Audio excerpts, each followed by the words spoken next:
Bem-vindos a mais um Papo Fora da Caixa, dessa vez muito especial para nós.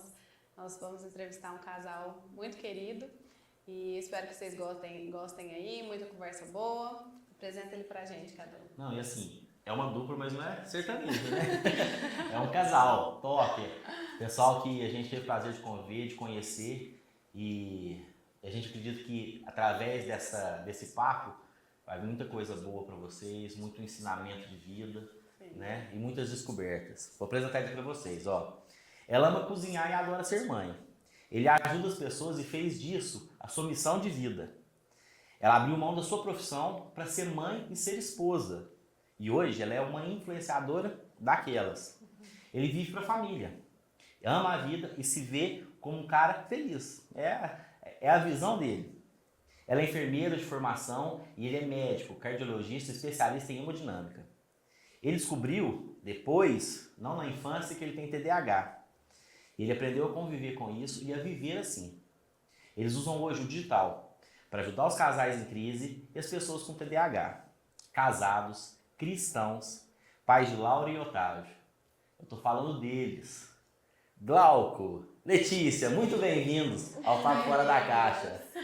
É alegria demais, né? Alegria demais estarmos aqui com vocês. Obrigada pelo convite. Isso, é uma honra para nós receber vocês, esse casal bonito, chique. Obrigada. E no nosso primeiro programa... Com... Ela, né? Eu pego a rabinha. Vocês são lindos, para de modéstia. Mas assim, muito bacana receber vocês com essa história de vida tão legal, né? Com essa experiência de carreira, de conduta. E eu tenho certeza que esse papo vai ajudar muita gente que está aí do outro lado vendo a gente. Muito obrigado, viu, gente? Vamos começar conhecendo um pouco mais de vocês e um pouco da história de vocês. Como que vocês se conheceram? Conta pra gente um pouquinho. Nós nos conhecemos dentro do hospital, de um hospital lá em São Paulo, a Beneficência Portuguesa, onde eu trabalhava já como enfermeira e o Glauco era médico e fazia residência de cardiologia. E desde o começo, a gente analisando a nossa história, né, lá atrás, a gente fala, nossa, como Deus colocou as mãos dele sobre nós desde o começo, porque não era pra gente ter nem se conhecido, porque eu dava os plantões à noite, eu trabalhava no período noturno, então eu trabalhava todos os dias à noite, e ele fazia residência de dia. A gente não encontrava, a gente quase não encontrava. De vez em nunca, ele dava um plantão. Fazia um plantão, acho que cada 15 dias, noturno. Mas às vezes ele dava plantão, mas eu estava de folga. Então a gente encontrou poucas vezes à noite no período noturno. E aí teve uma vez que eu ficava em duas alas, né, em 2 andares, em 4 cantos, na verdade, da enfermaria. 4 corredores. E em um desses andares tinha um quarto que era o quarto dos residentes da equipe dele de cardiologia. Então, quando ele dava esse plantão à noite, ele encontrava comigo, mas era muito raro. Mas algumas vezes, né, ele me viu passando pelo corredor, e é até engraçada a história, porque a primeira vez que ele me viu, eu passei no corredor andando, e ele me achou muito bonita, mas o que chamou a atenção dele foi uma espinha que eu tava aqui. Ela tem umas espinhas grandes. De vez em quando, sabe? Uma acne. Aí ela passou, eu olhei e falei, nossa, coitada, bonita desse jeito, ela deve estar desesperada com essa espinhona na cara.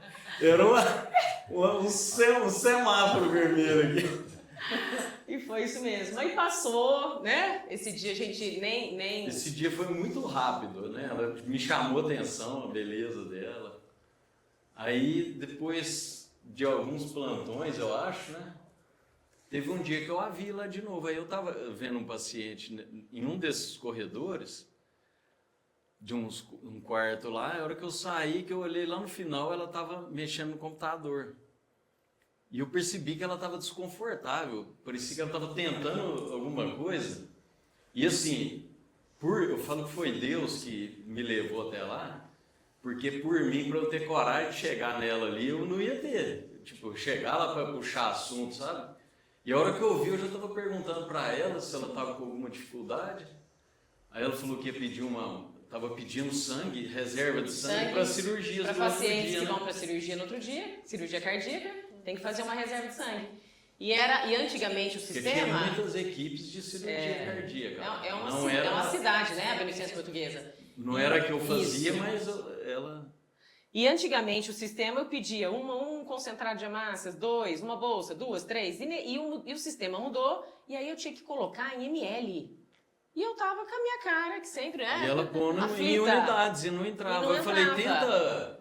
30 ml, o concentrado de hemácias é 300 ml e o plasma é 200. Ela tentou, Mas deu certo.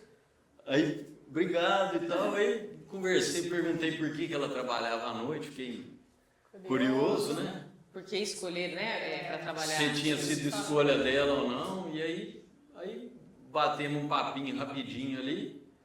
Aí eu pirei, né? Um pouquinho que eu conversei com ela, eu já vi o jeito dela, aí eu fiquei doido.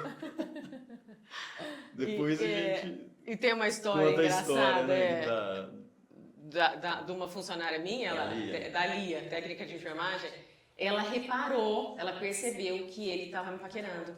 E aí ela ficava falando, Letícia, o doutorzinho tá te paquerando. Aí eu falava, não tá, Lia, esquece, não tá. E aquela correria, né? Eu ficava com uns 200 pacientes nesse período, das 10h30 da noite às 6h30 da manhã. Então, assim, a enfermagem lá eram 3 turnos, não tinha essa questão de dormir, de descansar, não, era batidão. Então, assim, não tinha tempo de conversar, a coordenadora de enfermagem também, ela já orientava, não podia ficar com conversa com o residente, com o médico, isso não existia. E aí, numa dessas vezes que a gente estava conversando, uma coordenadora chegou, e aí eu fui para lá, o Glauco também desconversou, e depois ele procurou a funcionária, ele queria o meu telefone, na verdade, mas aí essa coordenadora chegou uma e aí, outra funcionária, e para ela não dar na cara, ela puxou um papel toalha assim, escreveu assim, seu telefone. Para ele. Aí eu escrevi. Escreveu o Só número que eu do celular. tinha pedido para ela pegar o da Letícia para mim. Aí ela resolveu pegar o meu, eu falei, beleza. Porque, na verdade, o homem que vai atrás da mulher. Isso é... E aí, essa Lia ficou no meu pé. Todos os dias que eu chegava, 10h30 da noite no hospital, essa Lia falava, ligou pro doutorzinho? Aí eu falava, Lia, não vou Sabia ligar. nem meu nome. Não vou ligar. Eu não sabia nem o nome dele. Então, É era uma isso que eu coisa ia muito... perguntar, porque ela sempre falava doutorzinho, né? E aí eu chegava 10h30 da noite lá, ela falava, ligou pro doutorzinho? Falava, eu não liguei, não vou ligar, não sei o nome do moço. Eu falava, não sei nem o nome do moço, como que ele chama? Ela também não sabia, não. Aí eu falava, eu vou ligar e vai falar o quê? Não vou ligar. E aí foram, assim, dias, né? Uns 5, 6 dias. Não, mais. Mais? Acho que foi uns E aí eu lembro... 15, 20 dias, eu Pra quem acho. espera, Eu já tava porque é sempre infartando. mais tá? longo. Aí eu dava o outro plantão, ela não tava. Aí eu pedia para ela, eu falava, eu preciso do telefone dela, como é que faz? E é engraçado que ela falava assim, Letícia... E aí chegava uma certa hora, ele ia dormir nesse quarto de residente. E aí ela falava assim, Letícia, o doutorzinho veio aqui beber água, ficou olhando pra você. Letícia, o doutorzinho agora veio pegar lençol. Aí agora ele veio pegar mais travesseiro, não tô entendendo. Aí outro dia ela falou assim, um dia ela falou, Letícia, o doutorzinho veio pegar inalador. Ele tinha asma. Aí, pelo amor de Deus, ela ficava brava comigo. Não, todo foi ligava tudo pra nesse ele. primeiro dia. Foi? Fiquei desorientado. Ele não queria dormir, entendeu? Queria, até queria, mas eu só não... E aí, resumindo, né, Glauco? Aí depois de um Aí tempo... passou um tempo, de tanto ela me cobrar, teve um domingo, eu ficava muito deprimida aos domingos lá em São Paulo, porque eu morava longe dos meus pais, então domingo pra mim era um dia triste. E aí eu falei, eu vou ligar pra esse doutorzinho.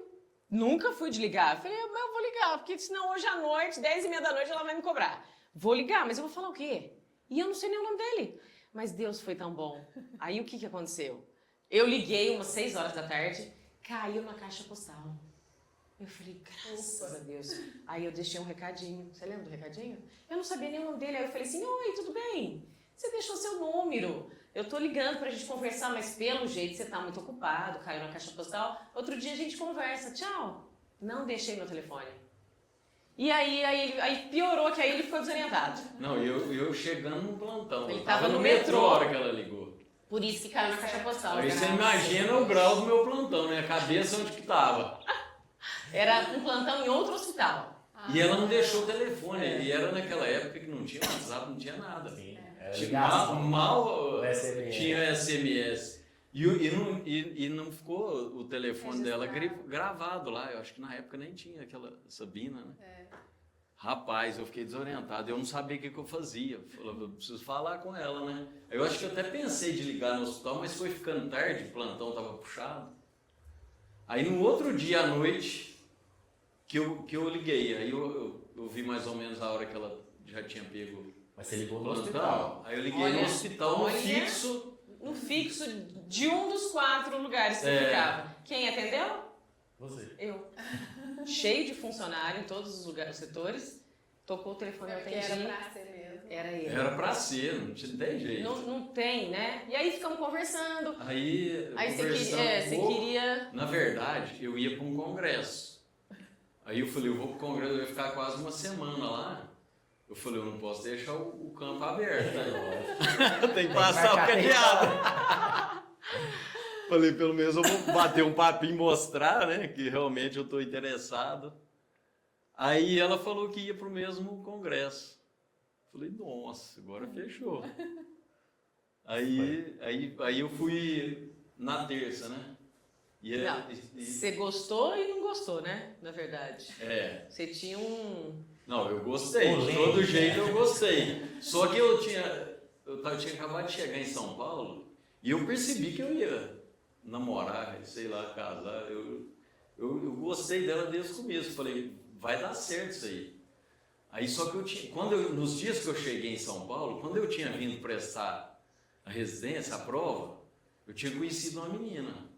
E aí eu fiquei meio de rolo com essa menina há uns tempos. E aí, até esse dia que ela passou, que estava com a espinha, eu estava com essa menina. Aí naquela semana eu acho que acabou.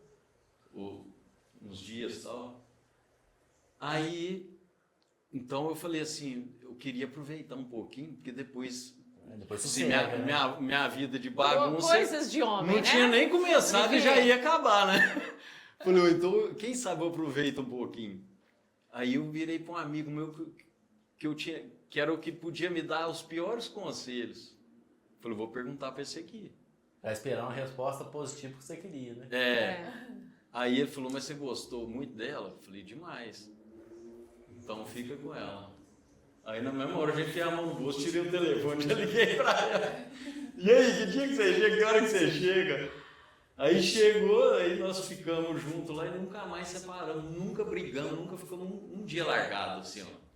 Bonito. Desde 2003. E eu queria só falar uma frase para vocês, que foi uma coisa que me marcou muito. Que aí a gente foi para esse congresso em Campos do Jordão, conversamos muito lá, né, a hora que a gente encontrou, ficamos, começamos a namorar, mas uma coisa que me chocou, porque eu sou muito diferente do Glauco, eu percebi que ele gostava de beber cerveja, né, começou a beber cerveja, a gente foi para uma boate, e eu não bebo, nunca fui de beber, criação, né, minha. E aí, ele bebendo cerveja, de repente, Cadu, ele sacou um maço de cigarro do bolso. Surpresas do primeiro encontro. Surpresa, E começou a fumar. Aí aquilo não entrava na minha cabeça, eu falava assim, gente, moço cardiologista, fumando. Ainda não era cardiologista, estava a caminho. Aquilo me chamou a atenção. E aí uma frase que às vezes a gente comenta e dá risada, que é assim, eu falei assim, você fuma? Aí ele fala, não, você já deve ter escutado essa frase. Não, eu não Só quando eu fumo. bebo. Mas bebe. Aí eu fiquei com aquilo na cabeça, não, eu não fumo, eu só fumo quando eu bebo. Eu falei, vamos ver, né, como fumo bebe. Todo final de semana bebe, todo final de semana fuma. E aí, foi isso, né, Glauco? Mas logo depois eu parei de fumar. Que bom. Mas assim, você é de São Paulo. Eu nasci no interior de São Paulo, Birigui, Birigui. terra do Janequine. É? E dos calçados. E dos calçados. Você é paciente. Sou paciência. Eu nasci em Birigui. Nascido e criado. Saí só para estudar mesmo. Minha vida inteira eu fiquei no estado de São Paulo. Meu pai é do Exército, então a gente a cada 3 anos mudava de cidade. E aí mudei para Caçapava, Vale do Paraíba, depois para Votuporanga. E tive assim, sou a caçula, sou a mais nova de 3 filhos. Meu pai muito correto, gostava muito de orientar, né? Já tinha esse costume com os atiradores, com soldados, então ele gostava muito de orientar a gente, os nossos, né, os 3 filhos, a ter uma vida saudável, praticar um esporte, a não ter vícios. Então, a minha criação foi muito certinha. Fomos 3 adolescentes que nós não demos problemas para os meus pais. Minha mãe deixou de trabalhar para cuidar da gente. Então, eu era muito tranquila, nunca dei problema com estudos. Passava no 3º bimestre. Olha como a vivência, né, e a orientação, por exemplo, familiar. Sua mãe deixou de trabalhar para cuidar de vocês. E você fez a mesma coisa quando você teve seus filhos. Então, assim, às vezes a gente não consegue correlacionar isso de uma forma direta, mas é a experiência que você teve, você viu que foi o melhor para vocês aplicam hoje. Isso é muito bonito. E minha mãe também. Sua mãe também, mesmo? Parou de trabalhar até a gente ficar maiorzinho, né? E você? Acho que foi muito bom. Você tem quantos irmãos? Tem 2 irmãs. 2 irmãs. A Ivy e a Daniela. Bendito fruto entre as mulheres. Ele é o mais velho lá e eu sou a mais nova em casa. E assim, só que a minha criação foi diferente, porque o meu pai era músico. Boêmio. Gostava de beber. Então, a minha referência era o contrário da dela. Olha o problema. Não tinha tanto incentivo para esporte. Então, o meu caminho foi meio... Por isso que eu fiquei tão chocada. Foi mais pedregoso, ele sacando sabe? o maço do bolso. E eu com TDAH... Mas você não já sabia era, ainda, né? não sabia, mas eu era um furacão, né? Não parava, energia demais. O dia que minha mãe me punha de castigo, eu não podia sair de casa, eu subia no telhado. Porque eu não ficava, não conseguia ficar parado. Impulsividade. Muito impulsivo, sabe aquele negócio de você falar e depois falar, não, por que eu falei isso? Demais, assim. Na adolescência, então, era uma manota atrás da outra. Mas quando eu falo assim que é problema, porque nós somos casados.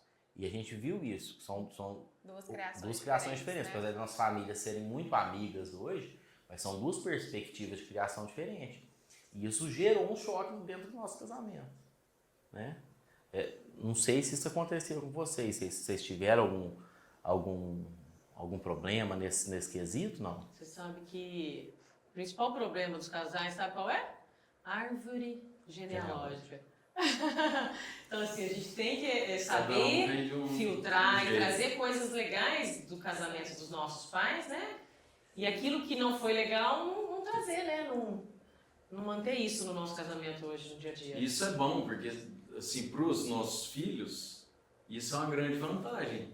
Você vai pegar o melhor de cada lado e vai dar uma lapidada, né? Então, eu tenho muita coisa da criação dela que eu vi que dava mais certo do que o jeito que foi para mim. Então, eu tendo a fazer mais igual o pai dela fez do que igual o meu, ou minha mãe, ou alguma coisa de criação, né? Então, e ao mesmo tempo, para mim foi muito bom, que eu aprendi muita coisa, sabe? Igual esse negócio, tem um negócio de cercar filho, de não pode ficar vigiando e cercando. Isso não funciona. Tem que ser amigo do seu filho. Você tem que ser amigo e você tem que orientar e dar liberdade, mesmo que for para ele quebrar a cara, mas ele vai aprender. Porque, e assim, você cerca com o que você consegue passar para ele por dentro da cabeça dele. Porque no mundo não tem jeito de você cercar, ele vai te fazer de palhaço, né? Não tem jeito. Então, tem muita coisa boa que eu peguei dela. Tinha coisa que ela era mais travada, que ela pegou de mim. Muito, aprendi demais. Deu ser mais livre, mais solto e mais peitudo para fazer as coisas. Então, os 2 crescem quando você tem humildade. De ver as coisas que você faz de errado também e buscar estar sempre melhorando, né? O casamento é a escola da humildade, né? Eles falam que se o casal, os 2 têm humildade de aceitar e de enxergar as coisas boas do outro e aprender com o outro, Flui. Isso é fantástico. Pessoal, segurem um pouquinho. A gente já volta depois do intervalo, que é rapidinho. Fica aí no sofá. 30 segundos, 40, a gente está voltando. Valeu!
Voltando com o segundo bloco do Papo Fora da Caixa, com Glauco e Letícia Piassi, nossos queridos. E a gente estava falando de casamento, né? Eu sei que vocês tiveram uma crise no casamento após o nascimento da Laura, não foi isso? Como que foi isso? Explica pra gente aí. Foi um momento muito delicado da nossa história, né, meu amor? Porque a gente planeja, né, casa, estamos 3 anos casados, sem filhos, só nós dois. E aí planejamos ter a Laura, a gente morava em Campos dos Goitacazes, no Rio. E eu engravidei lá, a gente trabalhava lá no hospital, depois que a gente mudou de São Paulo para lá. E aí eu engravidei e aí a gente resolveu vir embora, morar mais perto da família. E aí eu vim embora de 8 meses. E aí a mudança veio para Passos e eu fui ganhar neném em São Paulo. 8 para 9. De 8 para 9, é. Porque como eu morei 9 anos em São Paulo, meu médico era de lá. Né? Fiz pré-natal em Campos, mas o meu médico em São Paulo já me conhecia. Eu fui em algumas consultas no finalzinho da gestação e eu fui ganhar a Laura em São Paulo. Então, assim, você programa tudo bonitinho, né? Tudo na santa paz. E aí as coisas começam a acontecer, né? Coisas que a gente não programou. E aí, com 5 dias de vida da Laura, nós viemos para Passos. E aí chegamos aqui. Na verdade, saindo da maternidade, eu já não estava normal. Eu estava com muito medo do que eu estava vivendo e é dolorido falar até hoje, né? Porque foi uma coisa que a gente sonhou tanto. Eu, como enfermeira, eu ensinava as mães, as puérperas, né? As mães a dar banho nos bebês, nos recém-nascidos. Dei muito banho em recém-nascido. E aí, quando eu saí da maternidade em São Paulo, fui para o apartamento da minha irmã, eu já vi que eu não estava normal. E nunca imaginei ter depressão pós-parto. Então, foi um baque muito grande. Não conseguia comer. Minha mãe estava em São Paulo também nessa época, né? Que a Laura nasceu e fazendo as coisas que eu gostava de comer, eu não consegui comer. E eu já percebi que eu não estava normal. Então, é uma mudança muito brusca, né? No corpo da mulher. E muito triste e com medo. E aí, ficamos 2 dias no apartamento da minha irmã. Nem o banho você chegou a dar? Eu acho que a Letícia, ela é muito correta e ela é muito preocupada com as coisas. Então, eu acho que foi uma insegurança de achar que que poderia não dar conta. Não, e assim, eu falo como a nossa mente, ela é capaz de nos alterar por completo. Porque era a sua especialidade. Exatamente. De cuidar. De cuidado. Assim, né? Mas os hormônios, tudo muda, Também né? essa alteração hormonal do parto, né? É muito comum depressão pós-parto. Então, na verdade, eu acredito, ela teve, a gente vê que ela teve, não precisou de medicamento, porque, graças a Deus, eu também estava nessa transição e ainda não estava trabalhando. Então, nos 15, 16 primeiros dias, eu que dei banho na Laura. O Glauco me Então, apoiou demais, ficou o tempo junto todo. dela o tempo inteiro, a gente ficou... Que doutorzinho esse, hein? Que doutorzinho. também tem a questão... Doutorzinho. tem a questão Doutorzão. da- Doutorzão, vai. E tem a questão da mudança também, né? Que vocês Eu vão acho que mudar ela de uma usava- cidade para outra. Que você acha que Então, tem influenciou também? assim, ninguém explica pra gente como é o casamento, a vida de casado, ninguém explica como que é a vida da maternidade, do primeiro filho. A gente não sabe de nada, né? Então vem a exaustão, vem o cansaço. Eu, graças a Deus, consegui amamentá-la, né? Eu amamentei 6, 7 meses a Laura. E tinha bastante leite, não tive pouco leite, mas assim, eu acho que é o cansaço, é a mudança, são os hormônios. Chegou lá no médico achando que não tinha leite. Aí nós passamos em consulta com A o gente médico lá em passou- São Paulo antes de vir embora para Passos. E do consultório a gente já veio embora. Aí ela falou, tô achando que eu não tenho leite, que eu não vou dar leite. Aí ele olhou e falou, se não der 20 litros, eu meto o pé no bar. E aí viemos, Aí a minha viemos sogra, embora. minha sogra estava comigo, Tava minha junto. sogra me ajudou demais, porque nessa data, a Laura nasceu dia 16 de dezembro, a minha família inteira foi fazer um cruzeiro, foram fazer uma viagem, então assim, não teve como desmarcar, e aí a minha sogra sempre junto da gente, me ajudou demais, então a gente veio embora com a minha sogra pra cá. Entendi. E aí começou aqui, né, o Glauco me ajudou nesses primeiros dias, mas no começo eu tinha... Teve tias minhas que foram lá também. Teve, Muita gente, a família do às Glauco vezes toda ia lá ajudando. que ajuda, e O apoio ajudou familiar a é banho importante, também. É. Então minha família abraçou ela totalmente. E onde entra a crise do casal aí? Porque Então, por aí, conta da... isso foi no começo do ano, né? Assim, nasceu no finzinho do ano pro começo. Aí dia 19 de janeiro eu comecei a trabalhar. Aí, mais pro segundo semestre, que eu acredito que a gente começou a desajustar. Porque a gente estava acostumado muito tempo só nós dois. Depois veio a Laura, acho que a gente ficou meio perdido. Houve essa desconexão aí, sabe? E fomos arrastando isso, brigando às vezes. Eu chegava às vezes do hospital, ela queria que eu cuidasse da Laura. Pra eu ir Aí escovar eu dente, imagi- sabe? Escovar dente, tomar banho. E eu imaginava que ela... É até covardia isso. Hoje eu vejo que eu fui um covarde na época. Mas na época eu falava assim, já trabalhei o dia inteiro, eu vou ter que ficar Cuidar de criança. cuidando, sendo que é uma benção você cuidar de um filho. Mas eu acho que era imaturidade, né? Então, até cair a ficha aí, um dia eu conversando com a minha irmã, depois de alguns meses a gente vivendo isso, né? Aí minha irmã falou assim, perguntou se estava tudo bem, eu falei que não.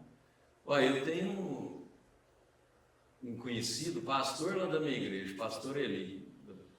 Nossa, Eli eu prestei Fernandes. graça. Ele é Eli Fernandes, ele é psicólogo e terapeuta de casais. A gente tem muita gratidão por ele, quero deixar claro isso.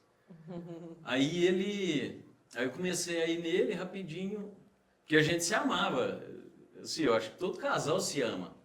Só que eles deixam os problemas atropelarem a relação. Então, ele começou a me mostrar onde que eu estava errando. Aí eu fui corrigindo, rapidinho. Falou de eu deixar de cuidar dela, de eu deixar de agradá-la e tal. E eu sempre fui muito romântico, eu gostava sempre de levar uma flor, não sei o quê. Aí eu fui voltando, eu falei, opa, eu reconheci que eu estava errado. Isso é Ele importante. explicou, olha que legal que ele explicou pra gente. A hora do casal, quando a criança está dormindo, aí é a hora do casal. E quando a criança está no meio, não é casal, é pai e mãe. E é A uma gente coisa tem que saber tão... separar isso. que parece tão boba, mas Na hora que você está vivendo, se você ninguém não te enxerga. fala, você não enxerga. E depois que fala, você fala, não é possível. É. Aí ele passou um livro pra gente que foi muito bom, As 5 Linguagens do Amor. Sim. Entender Gary qual é a Chapman. linguagem do amor que o, né? Aí eu já li esse livro é top. rapidinho. Aí em pouco tempo Ele é top. a gente ajustou. Aí foi muito bom, né? E hoje a gente tem vontade de compartilhar isso com as pessoas, porque a gente vê que tem muito casal que passa, né, por isso. Quem queima em nosso coração e está ajudando outros casais que estão em crise, que estão passando por esse problema. Porque a gente valoriza tem que demais a o família, casamento. O casamento e a família. Né? Eu vim de uma família que meus pais se amavam e davam muito valor nisso. Ela também. Então, pra gente é muito forte essa coisa da família, do casal, dos pais. Então, assim, se tudo que a gente fizer nessa vida, a a gente conseguir salvar um casamento já valeu a pena. Valeu a pena. E com essa ajuda, né, que vocês propõem a dar a esses casais, vocês acham que essa vivência de vocês, como que vocês trabalham isso para poder ajudar esses casais? Vocês estão no digital hoje ajudando com isso, né? Sim. Depois que desse foi? período, né, a gente foi no Eli Fernandes e saímos dessa crise. Passou alguns anos, nós fizemos o ECC, que é Encontro de Casais com Cristo. A gente já era, né, muito participativo das missas, nós somos católicos, e fizemos o ECC. E foi, né, um divisor de águas, né, Foi. meu amor? Porque muita coisa fortaleceu aquilo que a gente já vinha aprendendo e procurando desenvolver.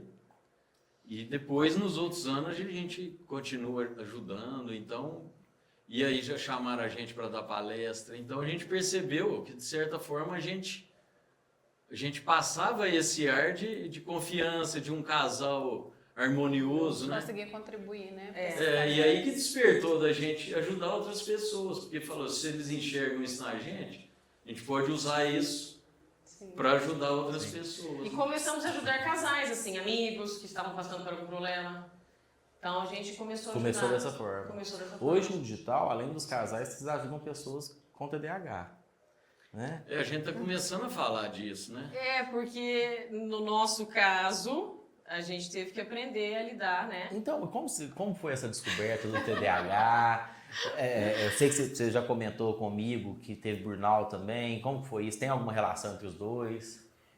Eu acredito que tem relação.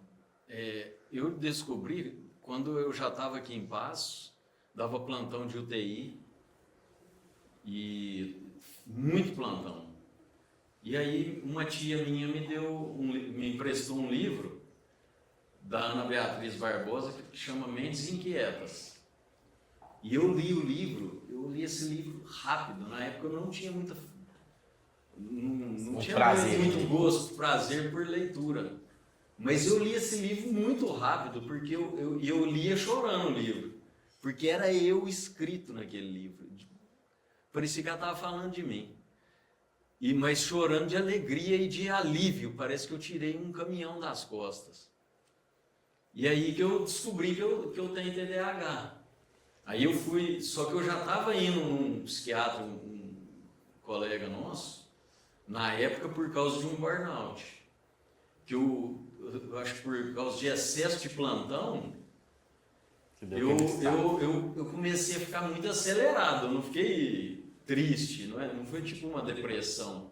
Apesar de que eu oscilava, tinha momentos que eu sentia às vezes alguma tristeza, mas era mais acelerado. Aí eu procurei ele, eu falei, escuta,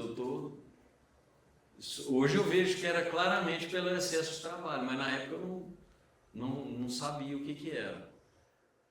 Aí que eu comentei com ele, só que por causa desse burnout, ele me deu um antidepressivo. Aí eu acho que eu tomei lá algumas semanas, e aí quando eu voltei com ele, eu acho que pela segunda vez, porque no começo quando eu toquei nesse assunto com ele, ele falou, não, vamos resolver uma coisa de cada vez. Aí teve um dia que eu cheguei lá, ele viu que eu estava bem, não, vamos falar daquele outro assunto, e me deu um questionário para eu responder. E eu brinco que eu tirei quase nota máxima. Gabaritou. E aí ele fez algumas outras perguntas, porque não é só o questionário, porque muita gente vai querer fazer questionário e se autodiagnosticar, e não é tão simples assim, né? Tem que ver o seu desenvolvimento desde a infância e tal. Sim. Aí ele viu que eu tinha, me passou um remédio, mas o remédio não foi muito legal para mim, que ele me deixou mais acelerado, sem me dar o benefício do aumento da concentração, porque o remédio no TDAH serve para isso, para você ficar mais atento, mais concentrado. Para mim foi meio desequilibrado, porque ele aumentava 10% de concentração e dobrava a minha agitação, minha hiperatividade. Aí eu tomei por um pouco de tempo, depois eu falei, cara, não faz sentido eu ficar tomando remédio. Eu passei minha vida inteira.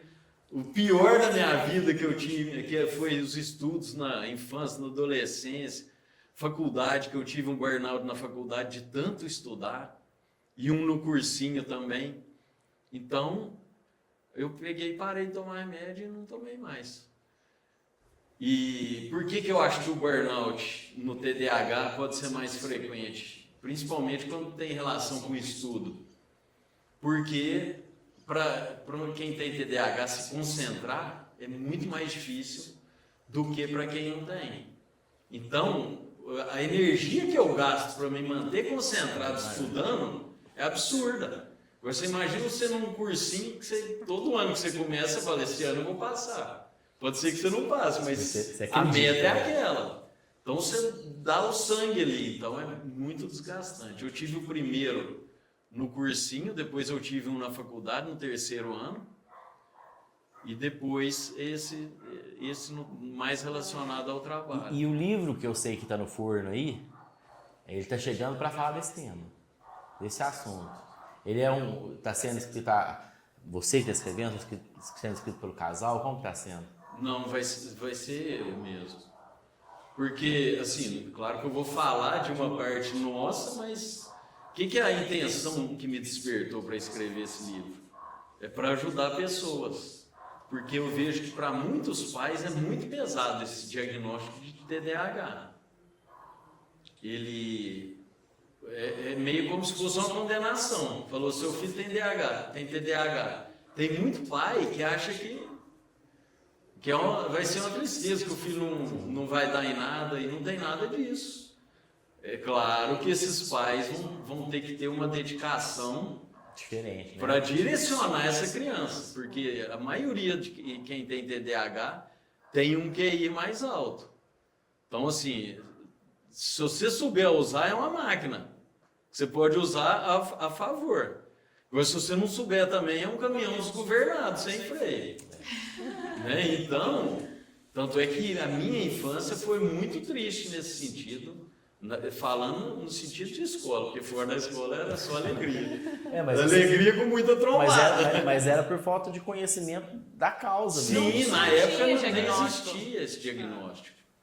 Então, eu falo assim, meus pais, na época, até há pouco tempo, eu tinha a impressão de que meus pais não foram muito ativos em me ajudar. Mas esse livro está me ajudando até nisso. Porque com alguns relatos das minhas irmãs e da minha mãe, inclusive, eles me levaram em vários médicos. Quando eu era novo, teve médico que me passou remédio, tipo, para quem tem convulsão. Tipo assim, o cara nem sabia o que eu tinha, eu acho que ele... Para te quietar... tipo assim, não saber, sabe aquela coisa de não saber o que fazer? Aí passa um remédio, aí depois me levou em outro médico, o cara falou, por que ele está tomando isso aqui? Não tem nada a ver, seu filho não tem. Aí eu fiz, até na época, eu fiz um eletroencefalograma, que falaram que eu tinha foco. Foco, eu nem sei o que é isso, eu imagino ser tipo foco epilético, né? De quem tem uma tendência para ter epilepsia. Aí eu acho que por isso que o médico me deu o remédio. Aí depois o outro viu o exame antigo, já achou que não tinha nada, e repetiu o exame e viu que não tinha nada, e tirou meu remédio. E assim, eu sempre fui uma criança muito alegre, com muita energia, não parava.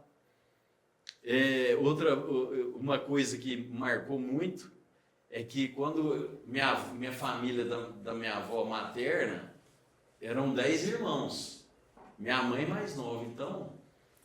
Era aquela molecada, nós somos em 30 e poucos primos de primeiro grau. Então era aquela festa, né? Entendi.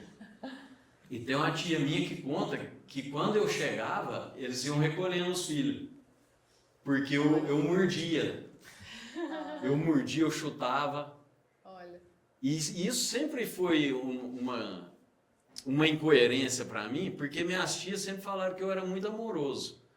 A minha madrinha morou um tempo perto da gente, eu levava rosa para ela, então eu sempre fui carinhoso. Aí eu sempre fui um nó na minha cabeça, porque eu falava, como que eu era carinhoso e ao mesmo tempo eu batia? Para mim não fazia sentido. Aí, recentemente, que eu tenho lido mais, estudado mais sobre TDAH, a criança com TDAH ela tem uma tolerância muito baixa à frustração.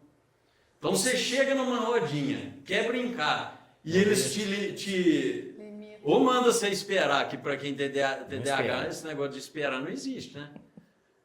Ou se não, a criança se sente rejeitada, como se, tipo assim, não, você não vai brincar, não. Aí o meu jeito de revidar era batendo. Pode falar. E a gente lendo o livro, as crianças podem bater, xingar, Puxar cabelo ou morder. Que são características. A gente tem uma amiga nossa que o filho dela xinga. E ele arrepende na mesma hora. Ele xinga o professor, xinga o amiguinho e arrepende. Já chega em casa chorando. Você entendeu? Eu não sei por que eu xinguei Mas a professora. não é turrê, não, né? Que solta os xingamentos. Não é. Eu acho que é a impulsividade aliada com essa baixa tolerância à frustração. Então, quando ele se sente frustrado, ele reage. E aí pode ser vários tipos de reação. A gente vai para um rápido comercial, na volta eu quero ouvir de você, Letícia. Fala como é casar com um homem com TDAH. Segura aí, rapidinho, a gente já volta.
Voltamos com o papo fora da caixa. Glauco e Letícia. Letícia, a gente combinou no último bloco, no final do último bloco, que eu queria saber como que é ser casada com alguém com TDAH, porque não deve ser tão fácil assim, não. Vixe, aí você me quer. Até ter a percepção. Que eu acho que muda o olhar. Sim, nunca foi fácil, né? Nada fácil. Mas hoje em dia, né, Glauco, a gente se diverte. Porque depois que você entende como o outro funciona, e esse lado bom do TDAH, então assim, hoje eu não gostaria do Glauco, meu esposo, sem o TDAH. Então é muitas qualidades, é um homem muito inteligente, né, muito sábio, cabeça muito boa, né? E então hoje eu não saberia viver sem o Glauco com o TDAH. Então tem mais vantagens do que desvantagens. Não foi nada fácil porque a gente teve que ter essa adaptação e entender um ao outro, criação diferente. Muito então foi um choque. Então tem algumas coisas. Eu sou muito organizada, ele não é. Então assim, o que foi mais difícil para mim foi a questão de horário, que o Glauco demorou para entender como que é o certo, né? Como a vida funciona, né? A gente não pode deixar ninguém esperando, a gente... E aí foram muitas brigas, teve um desgaste. E outro lugar também que a gente brigava muito era dentro do carro. Eram os únicos, inclusive. A gente brigava por causa do horário. Por exemplo, vou te dar um exemplo. A gente vinha muito para Passos, a gente morava em São Paulo, vinha muito para Passos, de ônibus para aproveitar o final de semana e voltar domingo à noite. E o ônibus saía aqui domingo à noite, meia-noite para São Paulo. E depois na segunda a gente trabalhava lá de manhã. Meia-noite a gente estava dentro da casa do Glauco. Era para estar lá na rodoviária. A gente estava lá dentro da casa dele. E não foi uma vez, duas, três. Era sempre assim. É porque não era só eu lá em casa que era desse jeito, era praticamente todo mundo. E o Só meu TDAH pai que é era um pouco hereditário. menos. É, hereditário o TDAH.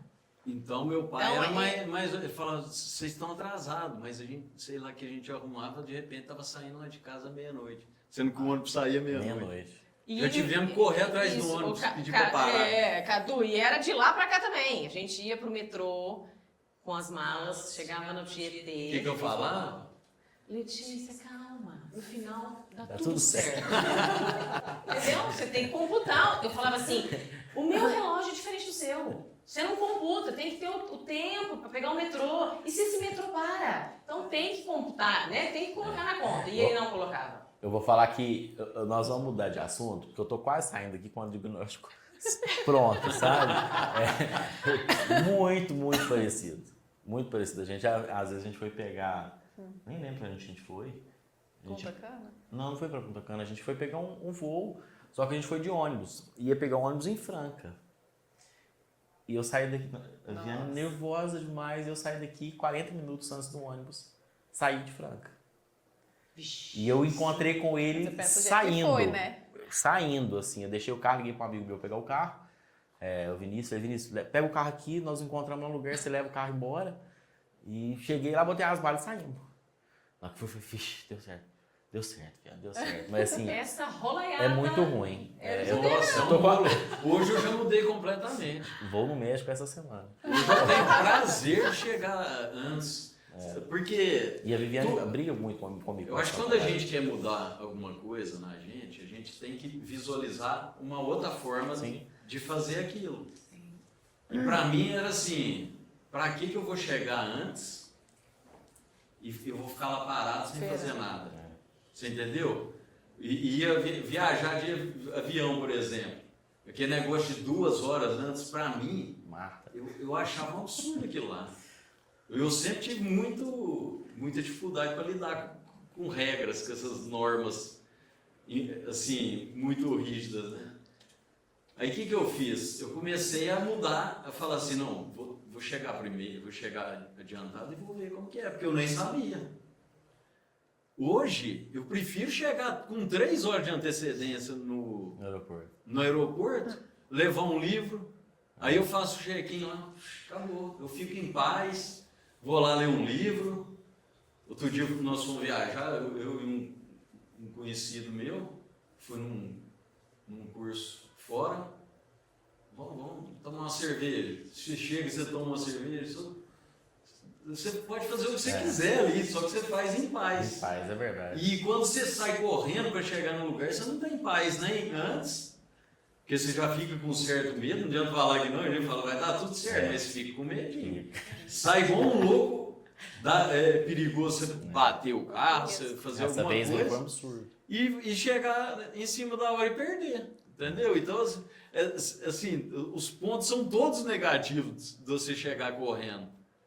E por outro lado, muda demais. Então foi isso que eu comecei a trabalhar. Falei, mas por que eu só estou fazendo de um jeito que só dá tem chance de dar errado? Até agora deu certo, mas já deu errado também. Ô Cadu, mas é um pouco do TDAH gostar de adrenalina. Eu já li sobre isso. Entendeu? O TDAH ele causa esse atraso para sair igual um louco e aquilo é a injeção de adrenalina. Mas é inconsciente. Inconsciente. Mas é um desgaste para quem tem, né? Falando em consciência, o Oswaldinho, que veio, o Oswaldo Nigro, veio aqui alguns programas atrás. Se você não viu, clica lá e vê que está um programa super bacana.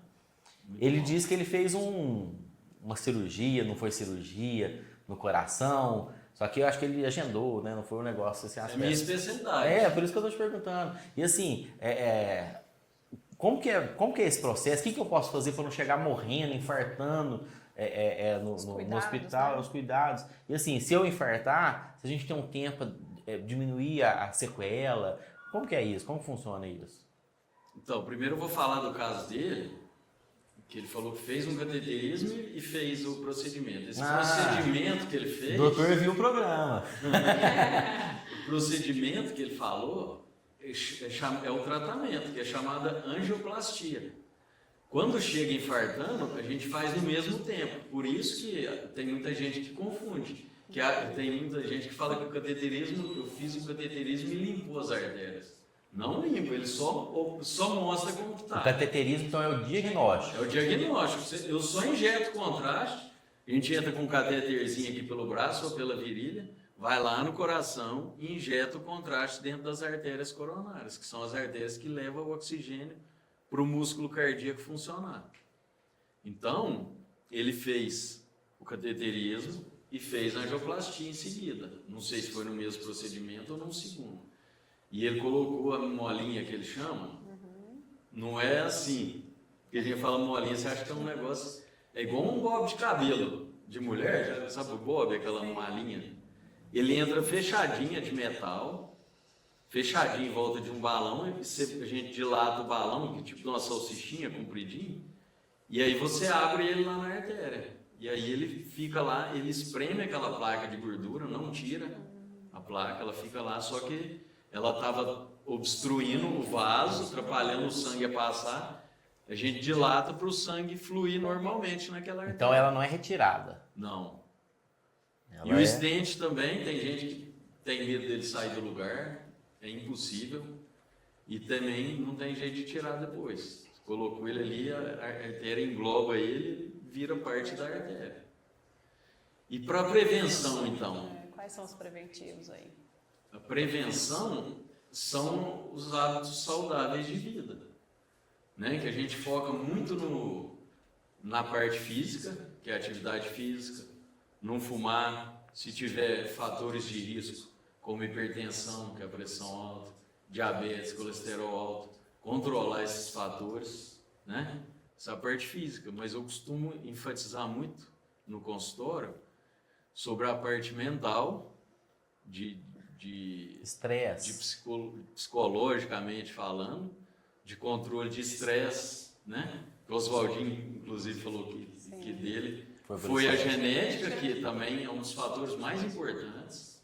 Então, para quem tem pais novos que já infartaram ou que já fizeram angioplastia, é cuidado redobrado.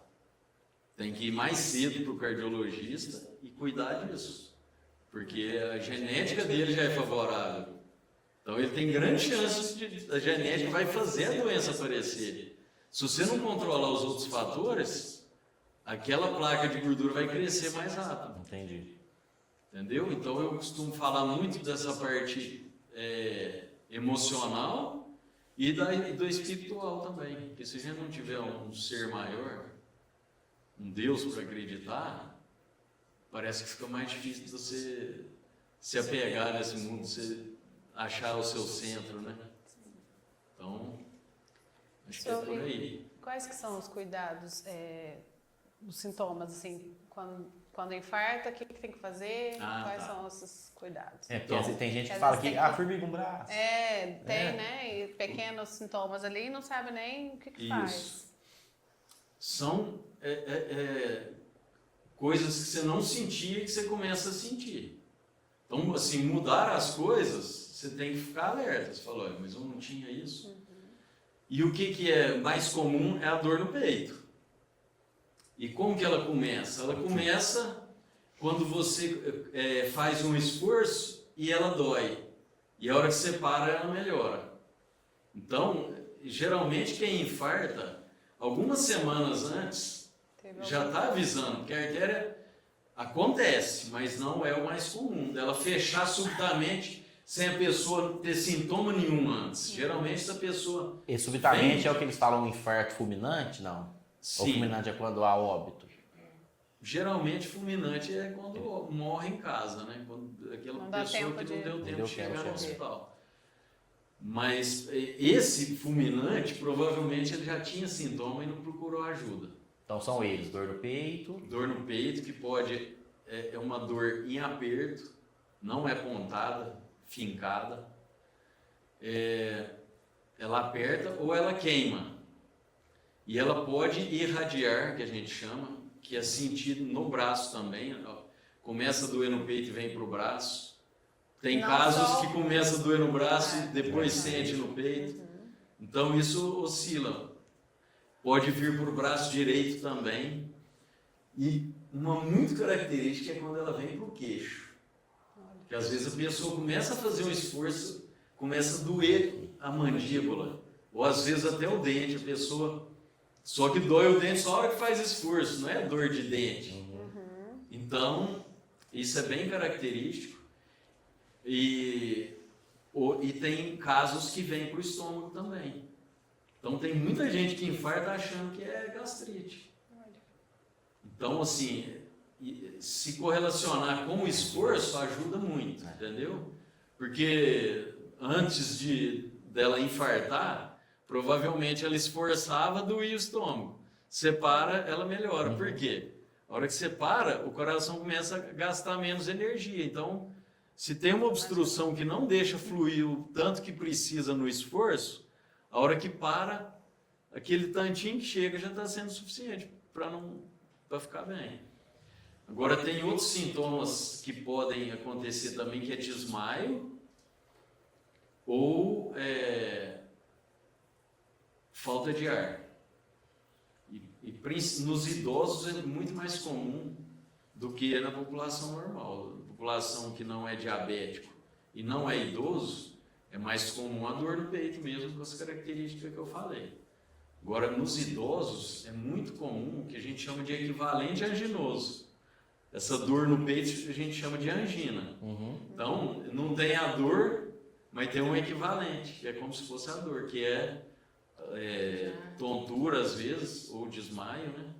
Ou a falta de ar. Então tem idosos que começa a esforçar, no mesmo esforço que fazia e não cansava, e de repente começa a sentir que está muito mais cansado. Qual que é o tempo ideal para chegar no hospital? Assim, passou mal, infartou, para estar no hospital para ser atendido? Então, uma dor que você sente nessas características que eu falei, e que a pessoa fica pálida e sua frio, é uma característica muito típica de infarto. Quanto antes você for, melhor. Porque a gente fala que tempo é músculo. Quanto mais você demorar para procurar ajuda, mais músculo vai morrer. Coração é um músculo. Sim. Então, você vai perder. E por outro lado, se chega lá, tem dois tipos de infarto. Tem um que é uma emergência, você tem que entrar naquela hora. Então, quando é esse tipo de infarto, que é essa emergência, qualquer hora do dia ou da noite, a gente está de sobreaviso aqui no Santa Casa.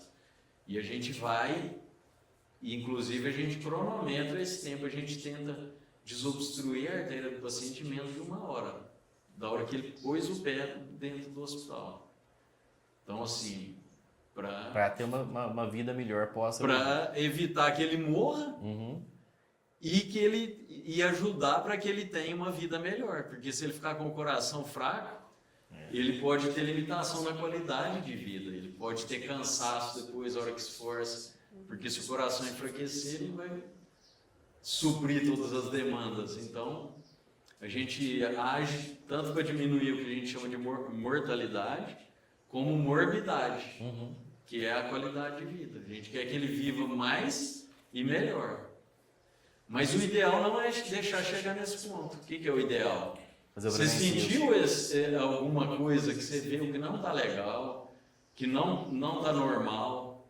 Minha pressão está oscilando muito, está ficando mais alta e ela não era assim. Todas essas coisas atípicas, você está vendo que está fugindo ao seu controle, tem que procurar o médico. Porque não tem um exame que fala assim, qual exame faz para isso? É o médico que vai saber para cada caso. Para uma pessoa que consegue andar na esteira, você pode ser que você peça um teste ergométrico. Para uma que tem problema de artrose, que não vai conseguir andar na esteira, você vai pedir outro exame, você vai pedir o teste ergométrico, entendeu? Você vai pedir uma cintilografia, uma angiotomografia. Ou se você achar que é muito típico de angina, já tiver com eletro de repouso alterado, tem caso que vai direto para o cateterismo, porque a gente não pode perder tempo.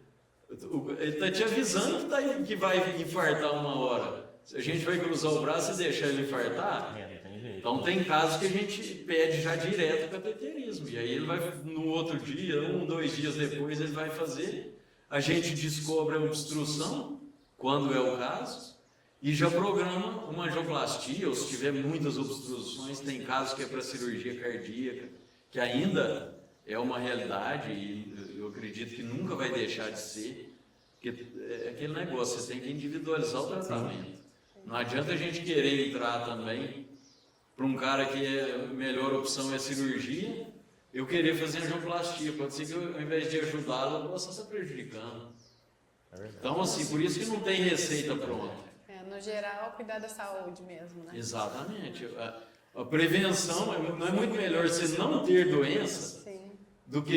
Eu vou dar exemplo meu. Eu tenho colesterol alto e desde uns 30 e poucos anos eu tomo remédio. Eu tomo Desde ontem. Né? rosuvastatina e dose alta.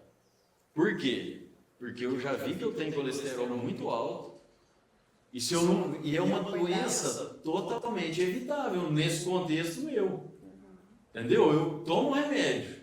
Já Por fez, quê? né? Já fez de tudo para não tomar o remédio. mas Isso, eu mesmo já assim- tentei atividade física, dieta, não adiantou. Porque atividade física e dieta abaixa muito pouco o colesterol, 10, 20%. Se você precisar de uma redução maior do que isso, você já tem que entrar direto com o remédio. Então, no meu caso, que era muito alto, meu LDL já chegou em 210, o colesterol ruim. Então, eu tenho que tomar dose alta para manter ele controlado. E com isso eu estou deixando de ter a doença. Ou uma doença que era para aparecer com 60 anos, ela vai aparecer com 80, 70 e tantos, você entendeu? Então, assim, quanto antes a gente Muito melhor. prevenir, é muito melhor. Porque depois que você tem a doença, é uma loteria, você Sim. concorda? Você pode fazer uma angioplastia e dar errado, pode fazer uma cirurgia e dar errado. A grande maioria dá certo, mas Mas você tem existe casos que é. a estatística, que com o melhor operador, em algum caso pode não ir do jeito que a gente espera. Ótimo, vamos cuidar todo mundo da saúde, né? Exato. Nós vamos caminhar aí para o final e eu queria que vocês contassem um pouquinho para a gente sobre essa mentoria de vocês, como que funciona, como que vocês fazem esses grupos, conta para a gente um pouquinho.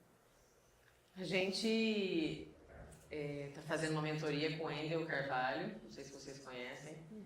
E estamos, né, Glauco, na reta final. Estamos montando a nossa mentoria para casais que estão passando, né, por problema conjugal, com ou sem o TDAH.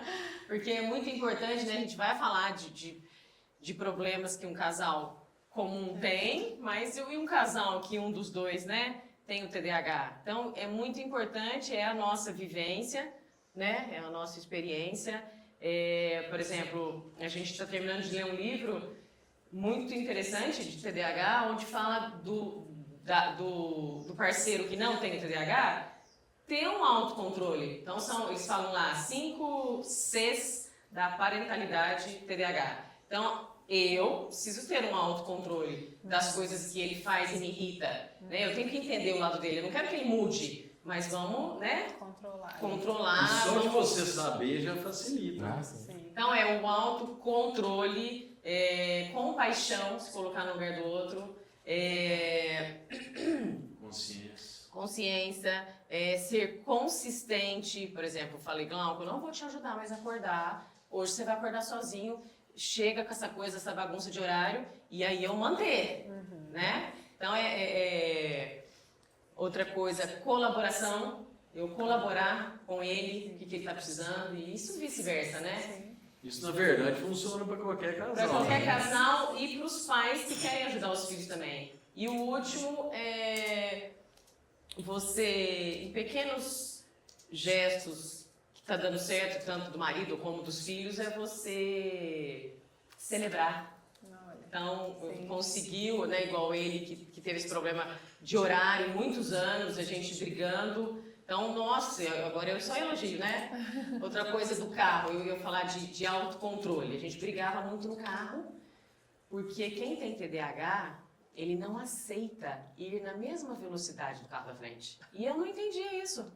E aí a gente estudando sobre o TDAH, lendo muitos livros, ele descobriu, Letícia, tá aqui. Eu li nesse livro, Mentes Inquietas, de um cara falando da escada volante.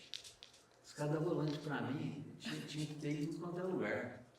Não para eu parar lá e subir com ela, eu subo andando, ela me potencializa a velocidade.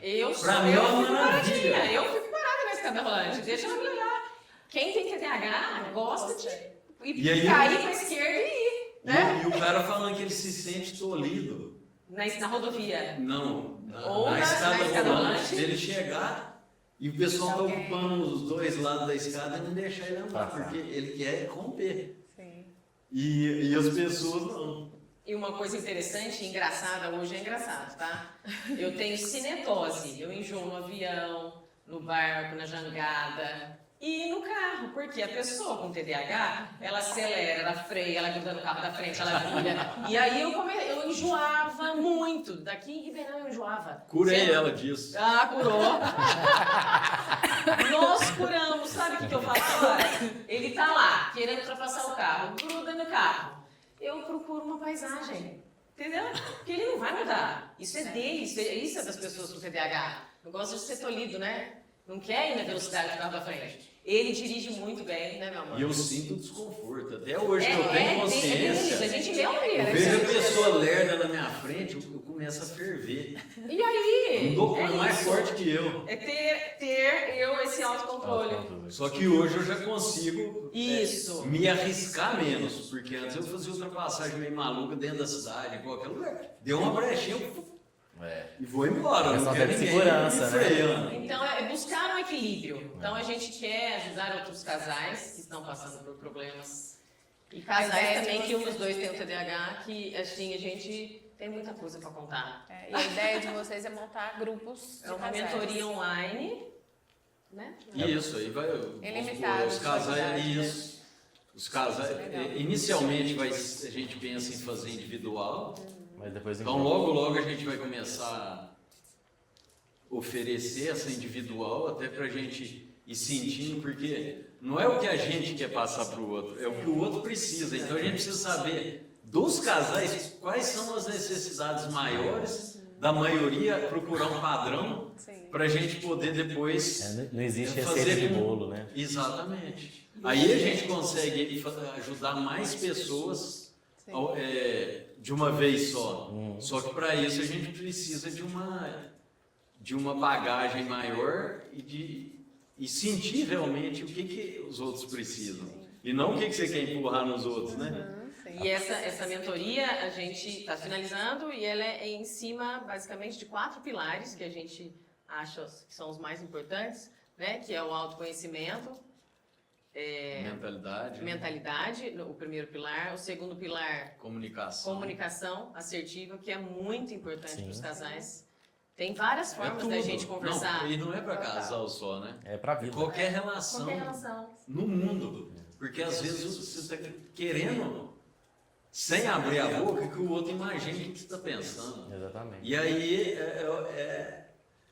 é um prato cheio para dar errado. Qualquer relação dessa. Agora, se você chega e fala, né, igual a gente, hoje em dia, quando acontece alguma coisa que não está legal, a gente chega um para o outro e fala: escuta, quando você faz isso, me irrita, eu me sinto assim, o assado, entendeu? É muito importante, né? E aí o outro também consegue se colocar no seu lugar e falar: opa, realmente eu estou passando o limite. Exatamente. Quais são Aí os o terceiro pilar, saúde e energia, que eu acho que tem tudo a ver, que a gente acabou de falar. Essencial. Né? O casal que malha, que procura se cuidar. É outro tipo de relacionamento, né? Total.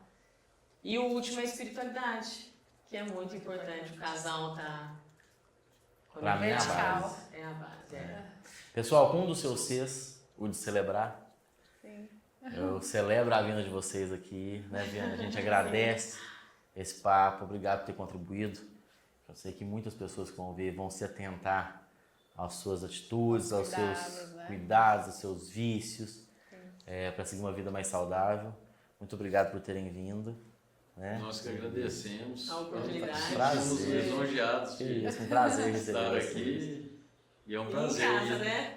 E ajudando as pessoas, né? Porque, de certa forma, alguma coisa que a gente falar aqui pode Sim, com certeza. Com ajudar certeza. alguém, Vai né? Pode contribuir. tocar o coração de alguém. Obrigado. E você que está em casa, muito obrigado.